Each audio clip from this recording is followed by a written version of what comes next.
काय चिंचवडकर, कसं वाटतंय? एकदम बेस्ट. अरे माझ्याच्या डोळ्यावर विश्वासच बसना झालाय. आणि नाशिक फाटा चौक काय होता आधी? नुसती गर्दीच गर्दी, नुसता वैताग. अरे कोण कुठून यायचं, कुठे जायचं काही कळायचंच नाही. पण लक्ष्मण भाऊ जगताप यांच्या दूरदृष्टीमुळे या चौकात एक मजली नाही तर 2 मजली उड्डाणपूल उभा राहिलाय. भोसरी ते हिंजवडी सिग्नल फ्री म्हणजे टेन्शन फ्री. भोसरी ते पुण्याला जायचं झालं तरी झालं एकदम सोपं. अहो या उड्डाणपुलानं शहराची वाहतूक सुरळीत केली आहे. न जीवाचा कोंडमारा ना वाहतुकीची कोंडी. प्रवास कसा झाला एकदम सुटसुटीत.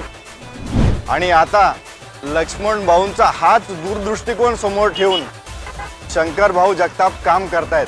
अहो या शहराचं फार रूपडं बदललंय राव. यालाच म्हणतात नेतृत्व. आणि त्यामुळेच चिंचवडकरांचं मत फक्त भाजपलाच म्हणजेच शंकर भाऊ जगताप यांनाच.